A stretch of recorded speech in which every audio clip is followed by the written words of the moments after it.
No dia 10 de novembro do ano 1483, aqui nessa casa, em Eisleben, condado de Mansfeld, nasceu Martinho Lutero, aquele que viria a ser o reformador da Alemanha.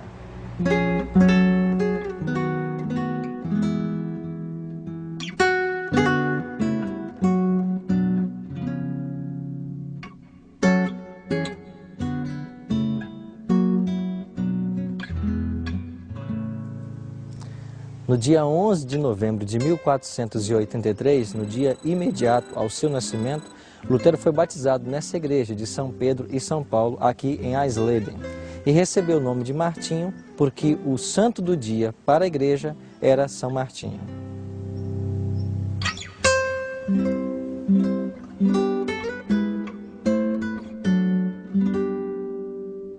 Lutero frequentou a escola até os 14 anos. Seu pai, orgulhoso da inteligência do filho, o mandou para Maderburg e depois Eisenach, onde já tinham familiares que poderiam ajudar na educação do garoto.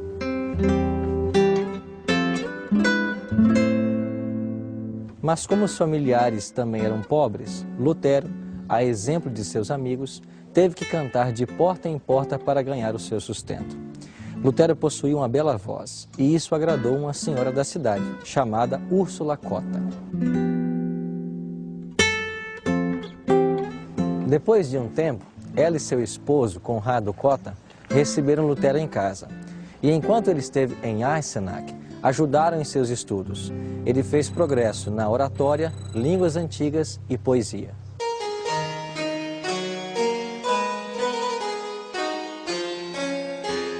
Em abril de 1501, o pai de Lutero o enviou para esta universidade, aqui em Erfurt, para estudar Direito. E esta era a mais famosa universidade da Alemanha. Aqui ele estudou Ciências Naturais, História, Direito, Filosofia e Astronomia. Em 1505, junto com outros 16 candidatos, ele prestou um curso para mestrado, ficando em segundo lugar.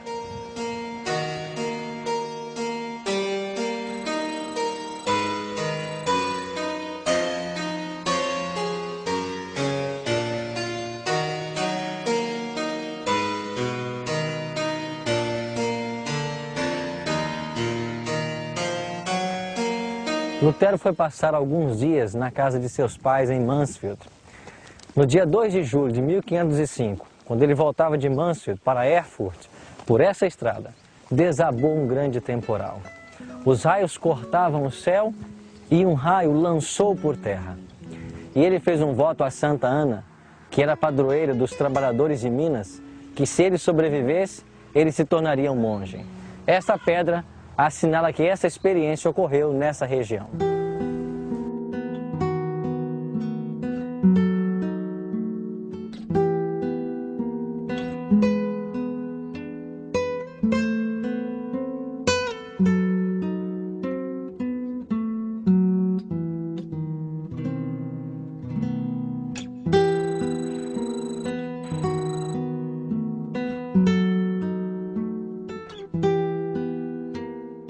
Passada a tempestade, Lutero se levantou sem ter sofrido nenhum ferimento.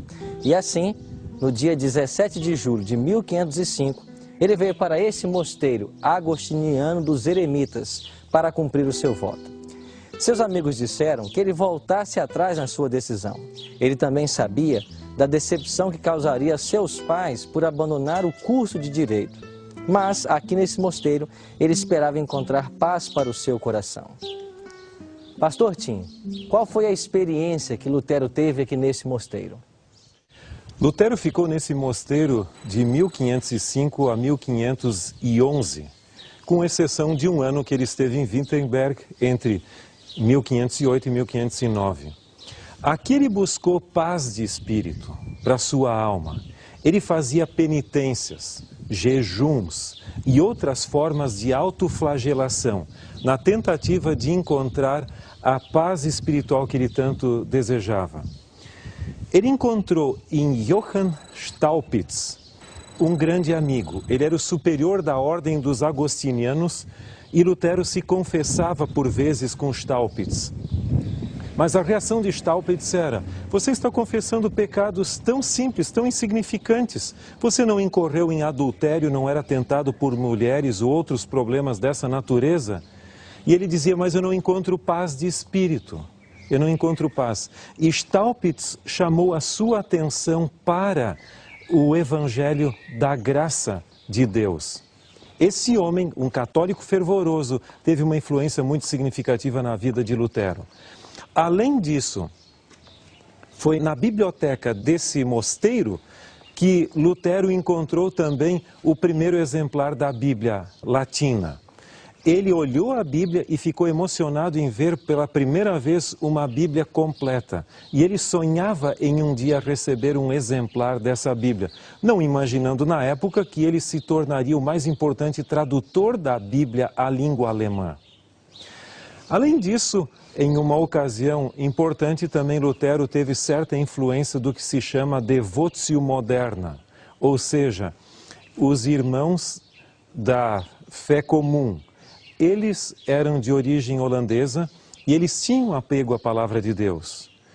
E eu creio que aqui começou o grande desejo dele de se dedicar ao estudo e à compreensão da palavra de Deus. Agora, um ponto muito importante é que após ter sido ordenado como sacerdote no início de abril de 1507, Lutero celebrou aqui na igreja, ao lado do mosteiro, a sua primeira missa, no dia 2 de maio de 1507. Ele diz que no momento em que ele estava lá, o seu pai com mais 20 pessoas haviam vindo aqui para assistir à missa, provenientes de Mansfeld, e ele celebrando a missa, dizendo as palavras diretamente a Deus, sem um mediador, que ele estaria sacrificando o próprio Deus, Filho. Ele disse que ficou tão aterrorizado que dava vontade de largar todos os emblemas e sair correndo como um fugitivo, por se sentir indigno de ressacrificar o Filho de Deus. Mas eu creio que essas experiências traumáticas aqui prepararam o espírito e o coração de Lutero para a experiência espiritual da compreensão da justificação pela fé e da graça salvadora de Deus que ele teria posteriormente.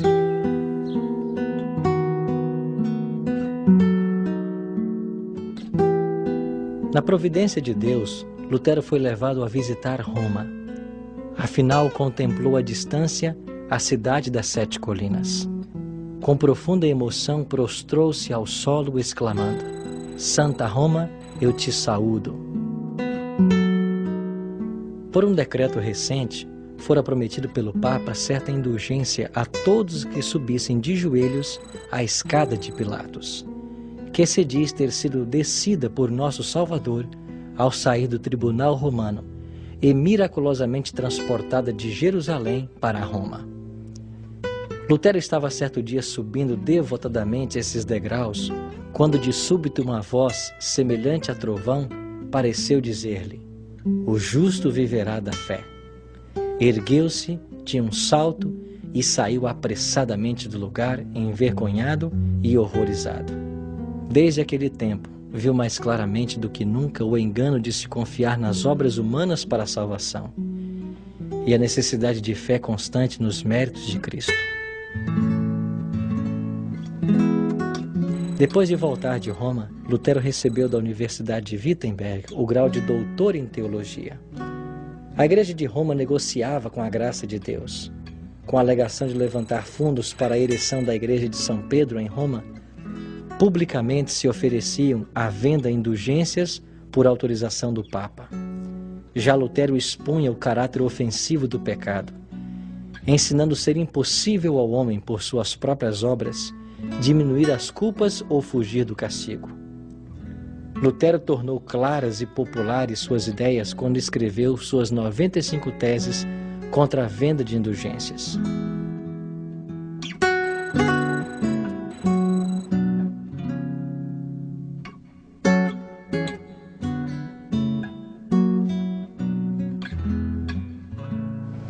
E foi aqui, na porta dessa igreja, que no dia 31 de outubro de 1517, Martinho Lutero afixou as suas 95 teses. Pastor, por que ele fez isso? A história é interessante e cheia de detalhes, mas resumindo, havia um indivíduo chamado Albrecht von Brandenburg. Ele já era bispo de Magdeburgo e ele conseguiu a oportunidade de comprar também o arcebispado de Mainz. Mas ele não tinha dinheiro para pagar Roma por esse ofício, porque Roma exigia um preço bem elevado. Então ele conseguiu em Augsburg, junto à família Fruga, que era muito rica, um empréstimo. Só que ele deveria pagar de volta esse empréstimo feito. Consequentemente, ele conseguiu um eloquente vendedor de indulgências chamado Johann Tetzel. E esse Johann Tetzel andava pela região vendendo indulgências e com o lucro conseguido ajudaria, logicamente, a Albrecht von Brandenburg de conseguir os recursos para pagar o seu novo arcebispado. Quando esse Tetzel veio não muito distante dessa região aqui, pessoas compraram as indulgências. E Martinho Lutero, tentando levar as pessoas que escutavam os seus sermões a uma vida moral, espiritual mais elevada, esses ébrios e indivíduos com uma vida moral baixa diziam: não, eu não preciso mudar a minha vida porque em realidade eu já tenho uma indulgência que eu comprei de Tetzel. E aí ele percebeu a dificuldade que havia. No dia 1º de novembro de 1517, muitas pessoas viriam aqui para Wittenberg para ver as relíquias que existiam aqui. E no dia anterior a essa visita, porque muitas pessoas viriam, Lutero decidiu afixar as suas famosas 95 teses contra o tráfico das indulgências. Algumas pessoas dizem que são teses sobre justificação pela fé. Não, é contra o tráfico de indulgências. Mal foram afixadas em Wittenberg, as teses ecoaram por toda a Alemanha, despertando a nação da inércia e fazendo estremecer na base o velho edifício de Roma. Escritas originalmente em latim, foram traduzidas para o alemão, holandês e espanhol. Uma cópia foi entregue ao Papa por Albert von Brandenburg e a crise explodiu.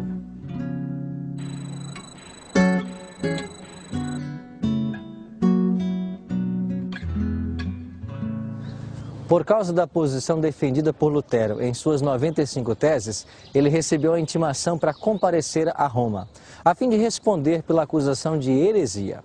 A ordem encheu de terror seus amigos. Sabiam perfeitamente o perigo que o ameaçava.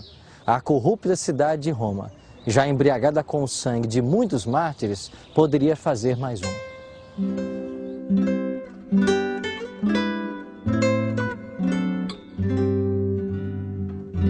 Os amigos de Lutero protestaram contra sua ida a Roma e requereram fosse ele interrogado na Alemanha.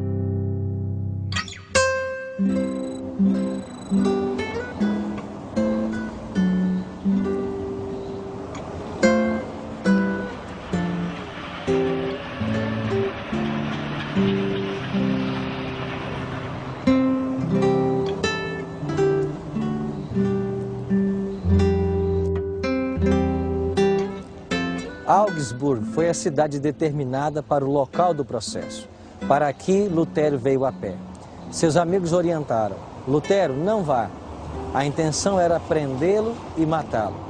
Mas a sua resposta foi: aquele que deve estar disposto a pregar Cristo para o mundo, deve estar pronto para a morte a qualquer momento.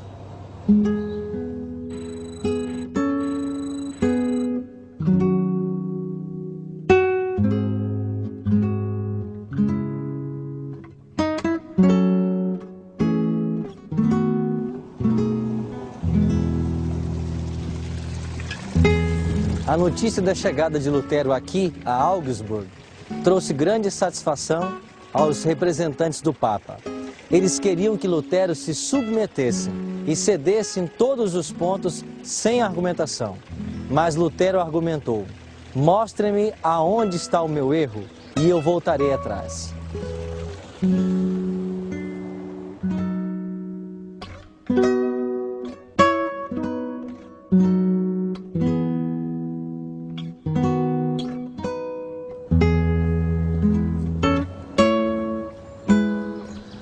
Uma comitiva fora designada para constranger Lutero com relação à sua posição, caso ele permanecesse firme.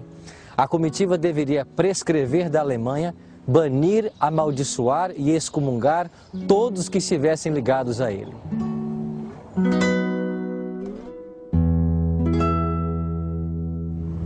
Os inimigos de Lutero fizeram tudo para que ele voltasse atrás. E finalmente o ameaçaram dizendo que ele deveria então se retirar ou seria levado a Roma. Silenciosamente Lutero então saiu do recinto. Naquela mesma noite, aconselhado por alguns amigos, ele tomou um cavalo e fugiu aqui de Augsburg. Quando os inimigos de Lutero menos perceberam, ele já estava fora da cidade e a salvo. Como um pássaro, havia fugido da armadilha dos seus inimigos.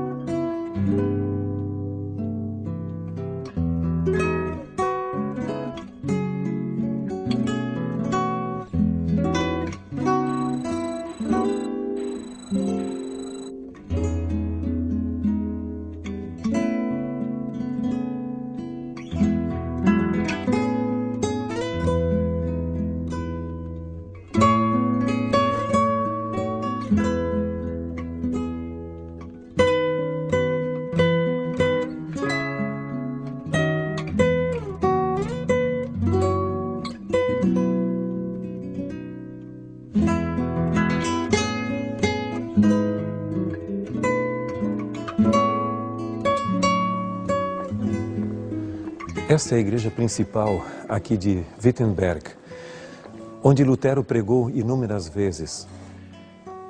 Daquele lugar, Lutero pregou sermões poderosos sobre temas bíblicos, sobre Salmos, sobre Romanos, sobre Gálatas, e a luz do Evangelho se difundiu aqui de Wittenberg para toda a Alemanha e para muitos outros países.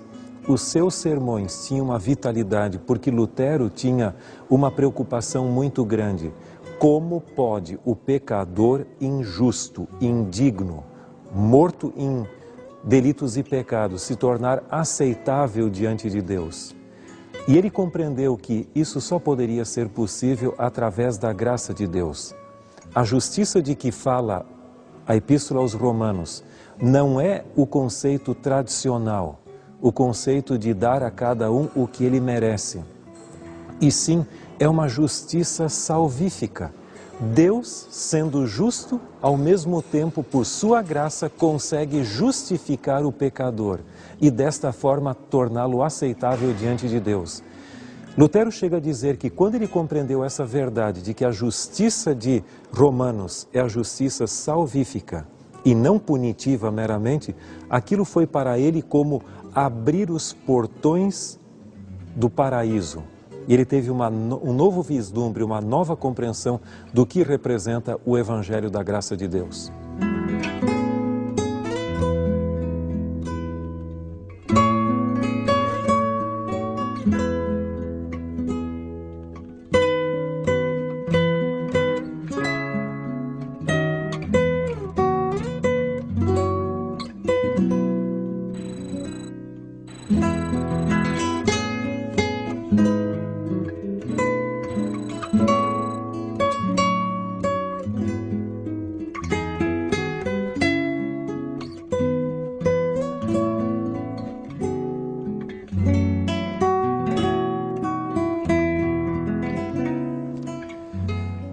Estamos aqui no local do antigo mosteiro de Wittenberg, onde Lutero foi monge, professor da universidade e se hospedava nesse local. Além disso, depois de casado com Catarina von Bora, ele continuou residindo nesse mesmo local. É interessante que, com o surgimento da Reforma aqui em Wittenberg e o trabalho de Lutero e seus demais companheiros, os conventos e mosteiros foram abertos e as freiras encorajadas a casar. Uma por uma delas casava. Mas Catarina von Bora não aceitava casamento. Havia uma proposta para alguém, não casava, e outra também não. E finalmente Lutero descobriu que ela gostava realmente dele. Lutero respondeu que, em realidade, ele não tinha nenhuma intenção de casar, porque ele era um indivíduo já com problemas com a Igreja Católica, excomungado, sujeito a morrer a qualquer momento. Finalmente, ele consentiu, ela disse, não há problema. E então, no dia 6 de junho de 1525, os dois casaram e, posteriormente, então, houve até a celebração naquele mesmo mês da festa de casamento. O casal teve 6 filhos, sendo 3 homens e 3 mulheres. E eles viveram aqui nesse local até o final da vida de Lutero.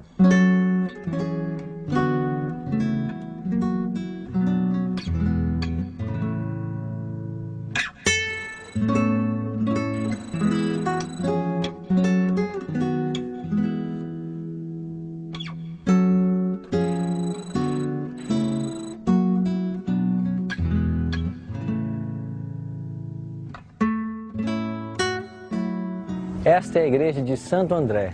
Nessa igreja, Lutero fez os últimos sermões da sua vida.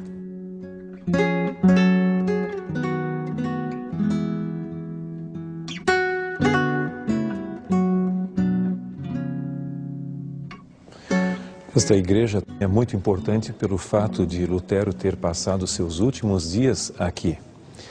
Ele chegou para ajudar a resolver um problema no condato local, onde haviam desavenças eclesiásticas e educacionais. Ele chegou aqui no dia 28 de janeiro de 1546. E aqui ele esteve tentando ajudar a resolver os problemas, mas ele já se sentia um pouco fraco. Mas o importante dessa igreja é que ele pregou do púlpito no qual nós iremos agora.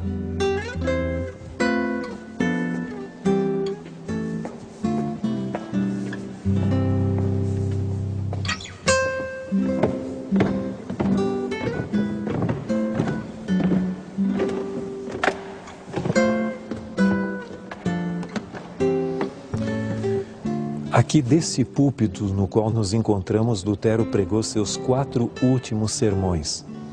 Isto foi a culminância de uma carreira como pregador por décadas. Os sermões de Lutero contribuíram significativamente para mudar a história do cristianismo e do próprio mundo.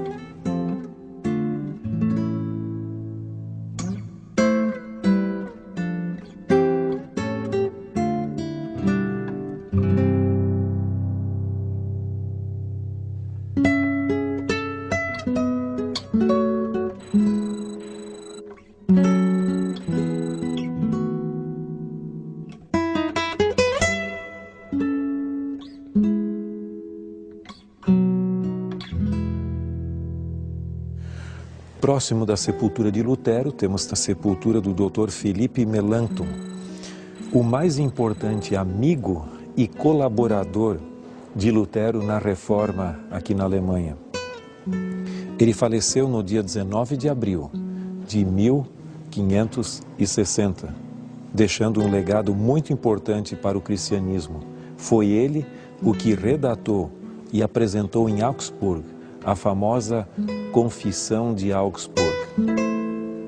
Esse foi um grande colaborador de Lutero, mas o grande homem da Reforma aqui na Alemanha foi, sem dúvida, Martinho Lutero. Vamos até a sepultura dele.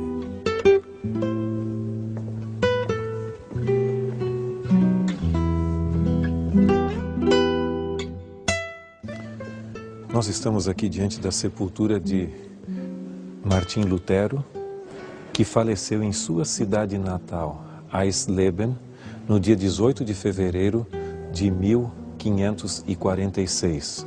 O seu corpo foi trazido aqui para Wittenberg e aqui se encontra a sepultura desse grande herói da Reforma do 16º século.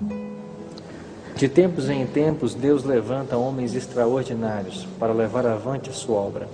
Martinho Lutero é um claro exemplo disso. Alguém que dedicou a sua vida em prol da verdade que descobrira na palavra de Deus. Que possamos hoje imitar o exemplo desse homem e de tantos outros, que sendo fiéis à Bíblia Sagrada, foram pessoas preciosas com a mensagem do seu tempo e assim levaram avante a obra de Deus.